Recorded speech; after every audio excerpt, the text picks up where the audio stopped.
Vous croyez que l'argent est la clé, n'est-ce pas? C'est le mensonge le plus coûteux qu'on ait jamais vendu à un homme. Vous êtes là, assis en face d'elle dans ce restaurant chic, le poids de l'addition à venir pesant lourdement sur vos épaules. Mais plus lourde encore est le silence qui s'installe entre vous. Elle sourit, mais son regard glisse sur vous sans jamais vraiment vous voir. Chaque plat que vous commandez, chaque verre de vin que vous offrez, est une tentative de construire un pont vers elle. Mais vous sentez intuitivement que vous ne faites que creuser le fossé. Elle ne se rapproche pas parce que vous dépensez. Elle s'éloigne poliment, vous laissant seul avec le spectacle de votre propre performance. Vous lui offrez le monde sur un plateau d'argent, mais ce qu'elle désire secrètement ne peut être ni acheté ni commandé. C'est un paradoxe cruel. Plus vous essayez de prouver votre valeur par ce que vous possédez, plus vous lui communiquez que vous n'avez rien d'autre à offrir. Si cette scène vous semble familière, si vous ressentez cette frustration silencieuse, alors abonnez-vous à la chaîne, aimez la vidéo et partagez vos réflexions ci-dessous, car vous avez joué selon les mauvaises règles. Cette croyance que l'attraction est une transaction est une prison mentale. Vous vous souvenez de ce cadeau coûteux que vous lui avez offert? Vous attendiez de l'émerveillement, peut être même un élan de passion. Au lieu de cela, vous avez eu un merci poli, un sourire qui n'atteignait pas ses yeux. Ce merci distant, c'est le bruit que fait un reçu de carte de crédit, pas le murmure du désir. Vous agissez comme un acheteur sur un marché, pensant que son affection est à vendre. Mais vous n'êtes pas le client, vous êtes le produit. Et elle n'est pas intéressée par l'emballage, aussi brillant soit-il. Elle évalue la substance à l'intérieur. Cette course effrénée pour l'impressionner vous épuise, car elle vous force à regarder vers l'extérieur, vers votre portefeuille, alors que son regard à elle est tourné vers l'intérieur, vers votre âme. Avez-vous déjà remarqué ce qui se passe quand vous arrêtez d'essayer? Repensez à un moment, un simple instant, où son attention s'est véritablement portée sur vous. Ce n'était pas lorsque vous avez sorti votre carte de crédit. C'était peut-être lorsque le serveur a renversé un verre et que vous avez géré la situation avec un calme imperturbable, ou lorsque vos plans ont été bouleversés à la dernière minute et qu'au lieu de paniquer, un sourire tranquille s'est dessiné sur votre visage. Dans ce bref éclat de stabilité, vous avez senti son regard sur vous différent. Ce n'était plus de la politesse, c'était du respect, c'était de l'intrigue. Son subconscient ne teste pas la solidité de votre compte en banque, il teste la solidité de votre colonne vertébrale. La tempête émotionnelle qu'est une femme cherche instinctivement un phare, un rocher. L'argent est une conséquence de la force d'un homme, pas sa source. Elle est attirée par la cause, jamais par les faits. Vous êtes donc là, le silence s'étire, et votre premier réflexe est de le combler.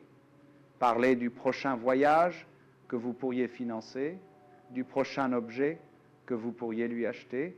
Cette impulsion, c'est la panique du pourvoyeur. C'est la peur que si le spectacle s'arrête, elle partira.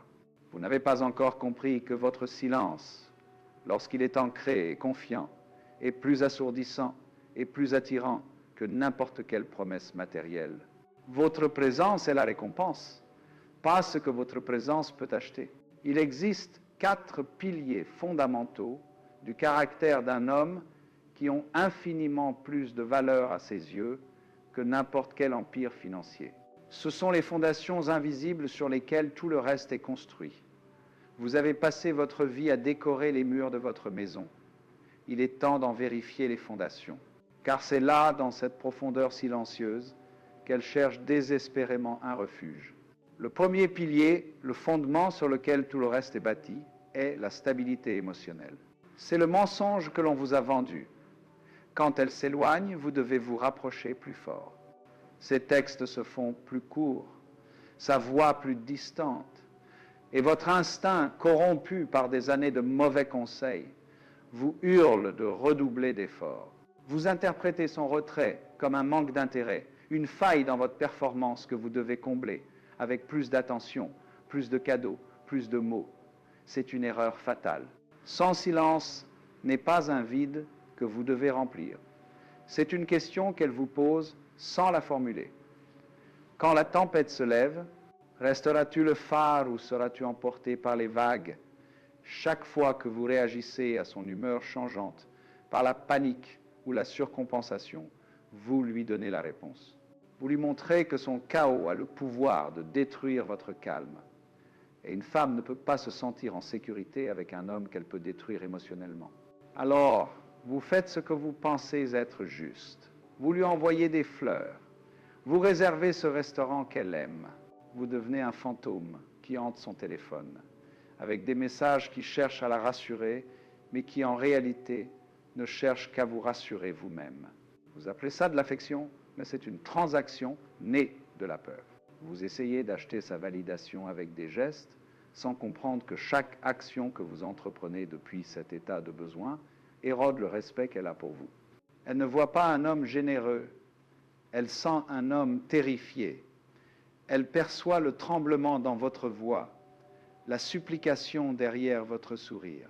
Vous pensez construire un pont vers elle, mais vous ne faites que lui montrer la fragilité de vos propres fondations. Son subconscient enregistre cette vérité implacable. Cet homme dépend de ma réaction pour se sentir stable. Et ce n'est pas attirant, c'est un fardeau. Dites-moi si vous avez déjà ressenti cela. Ce silence assourdissant après votre grand geste.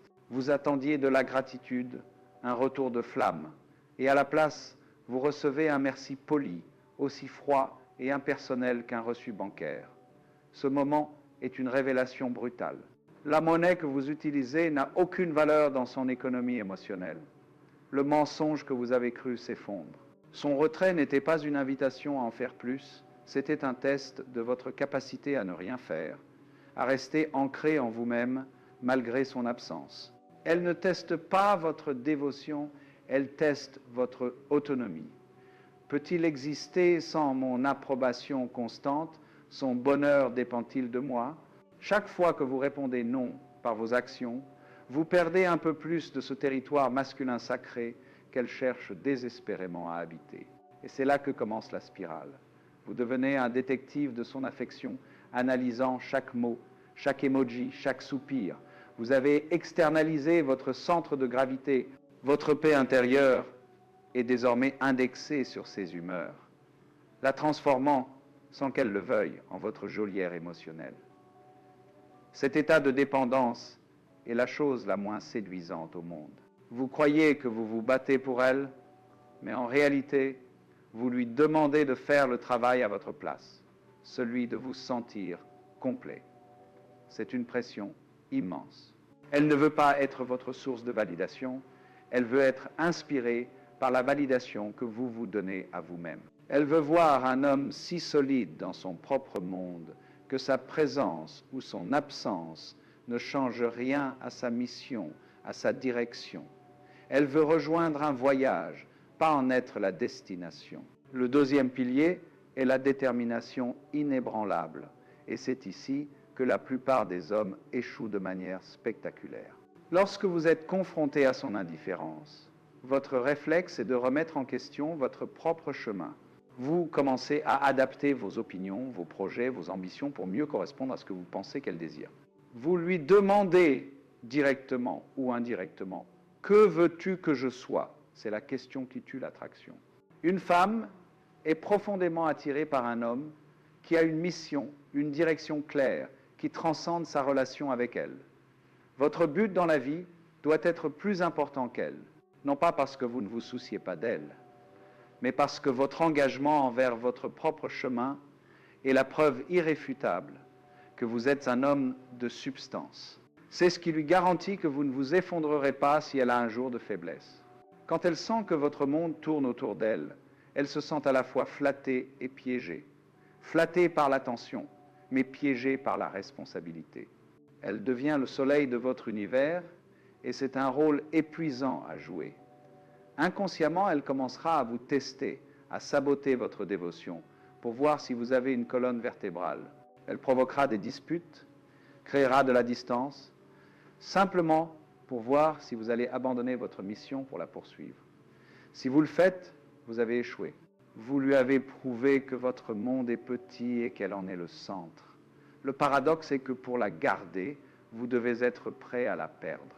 Votre détermination, votre engagement envers votre propre légende personnelle est le sol solide sur lequel elle peut enfin se reposer et laisser s'exprimer sa nature féminine, sachant que le capitaine du navire ne quittera jamais son poste, quelle que soit la violence de la tempête. Et voici le troisième pilier, celui que vous avez sacrifié sur l'autel de la paix à tout prix, le respect de soi. Ce n'est pas de l'arrogance, c'est la ligne infranchissable que vous tracez autour de votre propre intégrité. Vous l'avez vue, cette scène. Elle est de mauvaise humeur. Elle vous lance une pique. Et votre réflexe est de vous excuser. Vous vous excusez pour la pluie, pour le trafic, pour un crime que vous n'avez pas commis, simplement pour désamorcer sa contrariété. Psychologiquement, vous lui envoyez un message dévastateur. Son confort émotionnel est plus important que votre propre vérité. Vous lui montrez que vous êtes prêt à vous abandonner pour la garder. Et une femme ne peut pas désirer un homme qu'elle ne respecte pas, et elle ne peut pas respecter un homme qui ne se respecte pas lui-même en premier lieu. Chaque fausse excuse est une petite mort pour l'attraction. Ces tests, la plupart du temps, sont des explorations inconscientes de vos frontières. Elle annule un rendez-vous à la dernière minute. Elle fait une remarque désobligeante sur vos amis. Ce n'est pas de la méchanceté calculée. C'est son instinct qui murmure une question fondamentale. Est-ce que cet homme a des principes ou est-ce que sa réalité est négociable en fonction de mes caprices? Quand vous répondez par la colère ou la supplication, vous échouez au test. Mais quand vous imposez votre limite avec un calme absolu, je comprends, mais ça ne me convient pas. Fais-moi signe quand tu seras disponible. Quelque chose de magique se produit. Vous ne la repoussez pas. Vous lui montrez la forme de votre monde, les murs solides de votre royaume intérieur. Et soudain, cet espace que vous protégez devient l'endroit le plus sûr et le plus désirable pour elle. La sécurité n'est pas l'absence de conflit, c'est la présence de frontières inébranlables. C'est là que l'argent devient un poison. Vous l'utilisez comme un pansement sur une fracture de caractère. Elle vous manque de respect et au lieu de vous retirer, vous lui offrez un voyage. Elle remet en question votre autorité et vous lui achetez ce sac qu'elle voulait. Vous tentez de corrompre la juge avec des cadeaux espérant un verdict favorable. Mais son subconscient est incorruptible. Chaque fois que vous payez pour regagner son approbation, vous lui confirmez qu'elle a raison de ne pas vous respecter. Vous lui prouvez que votre seule monnaie d'échange est matérielle, qu'il n'y a pas de substance derrière le spectacle. Elle prendra peu être le cadeau, avec ce même sourire poli et distant. Mais l'homme, en vous, vient de perdre une valeur inestimable à ses yeux. Vous avez gagné un instant de paix, mais vous avez perdu le territoire du désir. La vérité cachée est que son chaos n'est pas une attaque, c'est un appel. C'est une prière silencieuse pour que vous soyez plus fort qu'elle. Quand elle crée un drame, quand elle pousse vos boutons, elle ne cherche pas à gagner une dispute, elle cherche à perdre. Elle veut désespérément se heurter à un mur de calme masculin, à une autorité bienveillante qui lui dit sans mots « je tiens la barre ». La tempête peut faire rage, mais le navire ne sombrera pas. Votre rôle n'est pas de participer à sa tempête émotionnelle, mais d'être le phare qui lui montre le chemin du retour au calme. Quand vous comprenez cela, tout change. Son humeur n'est plus une menace pour votre paix intérieure. C'est une opportunité de lui démontrer la force silencieuse qui la rendra folle de désir. Elle ne veut pas d'un homme qui cède. Elle rêve d'un homme qui la guide. Et cela nous amène au quatrième pilier, le plus subtil et le plus puissant de tous, la profondeur mystérieuse. C'est l'art du silence stratégique. La société moderne vous a menti. Elle vous a dit que la communication totale, la transparence absolue est la clé de l'intimité. Alors vous parlez. Vous lui racontez vos peurs, vos doutes, les moindres détails de votre journée. Vous lui livrez le plan complet de votre vie, la carte de votre âme, pensant que cela va vous rapprocher. C'est le contraire qui se produit. Vous devenez un livre ouvert, un puzzle résolu. Il n'y a plus rien à découvrir, plus d'espace pour son imagination. L'attraction n'est pas nourrie par ce qu'elle sait de vous, mais par ce qu'elle a désespérément envie de savoir. Vous tuez le désir non pas par manque d'intérêt, mais par excès d'information. L'imagination d'une femme est l'outil de séduction le plus puissant que vous ayez à votre disposition et vous l'ignorez. Quand vous êtes un homme avec une mission, Quand votre attention n'est pas constamment rivée sur elle, vous créez un vide. Et son esprit, par nature, va s'empresser de combler ce vide. Votre silence n'est pas un silence vide. C'est une toile blanche sur laquelle elle va peindre le héros de ses rêves. Que fait-il? À quoi pense-t-il? Pendant que vous construisez votre empire, elle construit une légende autour de vous dans son esprit. Cette version idéalisée, créée par son propre désir, est 1000 fois plus puissante que n'importe quelle réalité que vous pourriez lui décrire. Vous ne l'attirez pas en lui courant après. Vous l'attirez en devenant une présence si solide et si absorbée par sa propre voix que votre absence devient un événement. C'est ici que le pouvoir bascule de manière définitive. Au lieu de chercher à l'impressionner avec vos mots, vous commencez à la captiver par votre retenue. Un léger sourire au lieu d'une longue justification, un simple « fais-moi confiance » au lieu de lui détailler le programme de la soirée. Chaque information que vous ne donnez pas est une invitation pour elle à s'investir mentalement, à se demander, à rêver. Vous cessez d'être le comédien sur scène qui cherche désespérément ses applaudissements. Vous devenez le metteur en scène silencieux de ses pensées. C'est la démonstration ultime de la confiance en soi. Vous n'avez pas besoin de sa validation pour que vos plans soient valables. Vous la guidez dans une aventure dont elle ne connaît pas la destination. Et cette incertitude contrôlée est l'essence même de la romance. Ces 4 piliers, la stabilité émotionnelle, la détermination inébranlable, le respect de soi et la profondeur mystérieuse, ne sont pas des techniques à appliquer. Ils sont l'émanation naturelle d'un homme qui a trouvé son centre. Un homme qui ne regarde pas une femme pour savoir qui il est. C'est cela, la sécurité qu'elle cherche. Pas la sécurité d'un compte en banque qui peut disparaître demain, mais la sécurité d'un caractère qui est éternel. C'est en présence d'un tel homme qu'elle peut enfin déposer les armes, arrêter de tester et se laisser aller à sa nature féminine, car elle sait, dans ses os, que le rocher sur lequel elle se tient ne s'effritera jamais. Vous n'avez pas besoin de lui offrir le monde sur un plateau d'argent. Vous devez devenir le monde dans lequel elle se sent enfin libre d'exister. Alors, la scène se joue. Elle est distante, une tempête silencieuse gronde derrière ses yeux. L'homme ordinaire, celui qui croit encore au mensonge de la performance, panique. Son esprit s'emballe, cherchant la faute, la solution rapide. Il demande, qu'est-ce qui ne va pas? Qu'ai-je fait? Il essaie de réparer une humeur comme on répare une machine, avec des mots, des promesses, de l'argent. Il devient agité, sa propre anxiété se déversant dans la pièce et alimentant le chaos qu'il cherche à apaiser. Il croit qu'il doit fois faire fois quelque chose. Mais l'homme centré, lui, comprend la vérité la plus profonde. Son action la plus puissante est l'inaction. Il reste assis, il respire. Son calme n'est pas de l'indifférence, c'est une ancre jetée dans la tempête. Il ne cherche pas à contrôler la vague, car il sait que tenter de saisir l'eau, c'est la perdre. Il devient le silence dans lequel son bruit peut enfin se dissiper. La réaction idéale n'est pas un vide, c'est une présence pleine. L'homme mature ne l'ignore pas, il la voit vraiment. Son regard ne dit pas « répare-toi pour que je sois en paix », il dit « je suis là, je ne vais nulle part ». Il peut valider son émotion sans l'absorber. Une simple phrase, prononcée avec une tranquillité absolue.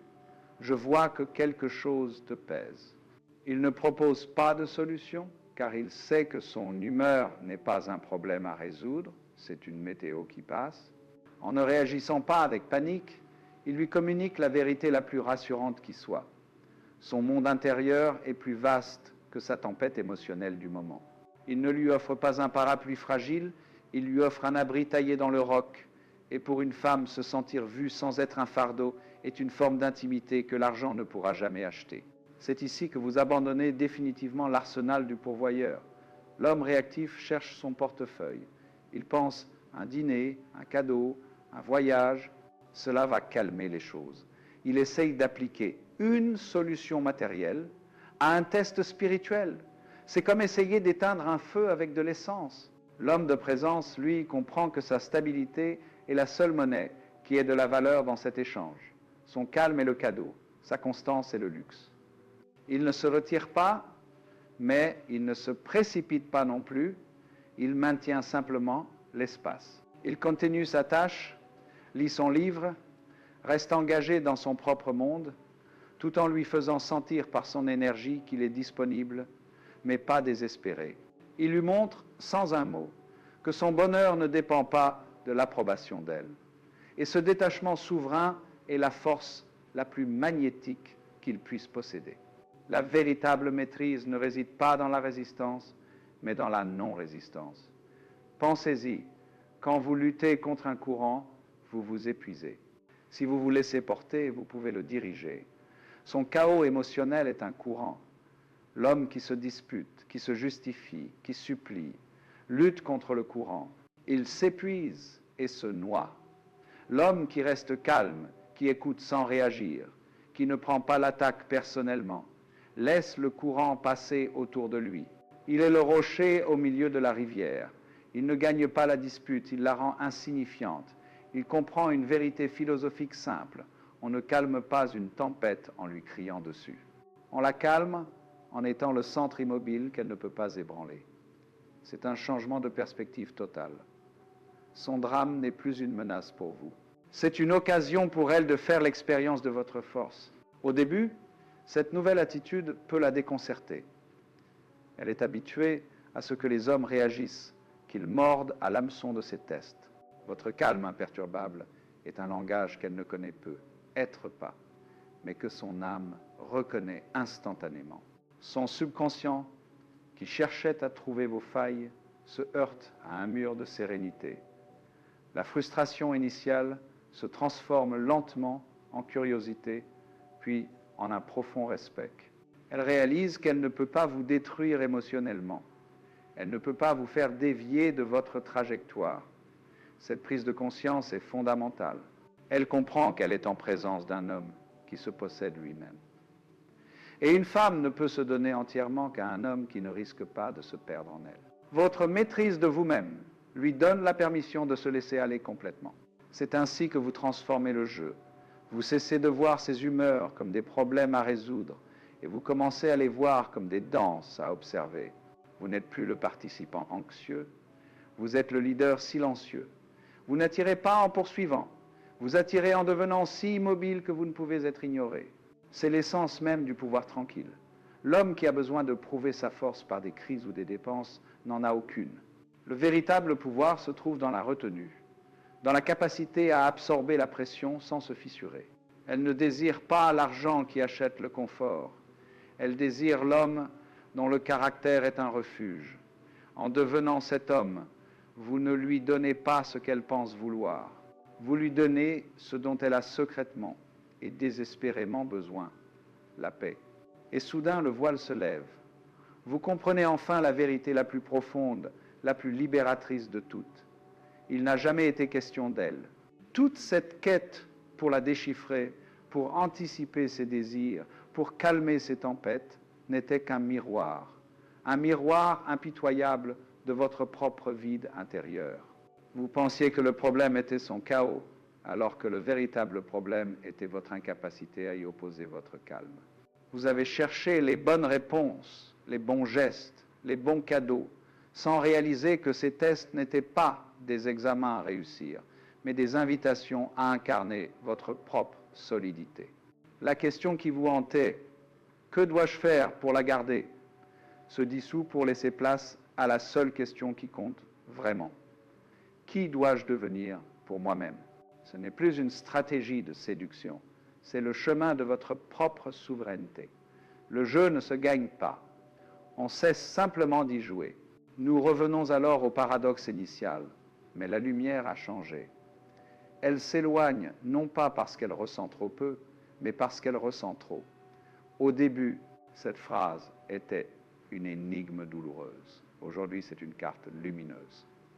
Elle s'éloignait parce qu'elle ressentait trop de pression, trop de responsabilité face à votre besoin. Elle ressentait le poids de votre bonheur posé sur ses épaules fragiles. Elle fuyait un homme qu'elle sentait pouvoir détruire émotionnellement. Mais face à l'homme que vous devenez, ce même instinct la pousse à se rapprocher. Elle ressent trop d'attraction pour votre calme, trop de sécurité dans votre présence, trop de désir pour cette force tranquille qui ne vacille pas. Son comportement n'a pas changé, mais votre interprétation, elle, a tout transformé. Sa distance n'est plus un rejet, c'est un espace qui appelle votre présence masculine à le remplir, non par la force, mais par la simple gravité de votre être. Le véritable pouvoir ne réside donc pas dans la tentative de la comprendre ou de la contrôler, mais dans la maîtrise absolue de votre propre présence. C'est la bascule fondamentale. Quand vous cessez d'avoir besoin de sa validation pour vous sentir complet, quand ses humeurs ne sont plus que la météo passagère à l'extérieur de votre forteresse intérieure, une alchimie puissante se produit. Elle commence à avoir besoin de votre présence. Votre stabilité devient son refuge. Votre silence devient sa paix. Votre mission devient une aventure à laquelle elle brûle de participer. Vous n'attirez pas en poursuivant. Vous attirez en devenant si immobile que l'on ne peut plus vous ignorer. Vous comprenez enfin que vous essayez d'acheter avec de l'argent ce qui ne peut être mérité qu'avec du caractère. La transaction était un mensonge. La seule monnaie qui ait jamais eu de la valeur est votre présence inébranlable. Ce n'est pas la fin, c'est le commencement. Chaque interaction est désormais un terrain d'entraînement. Chaque fois qu'elle amènera la tempête, vous aurez un choix. Devenir la vague qui se brise avec elle, ou être le phare qui reste immuable.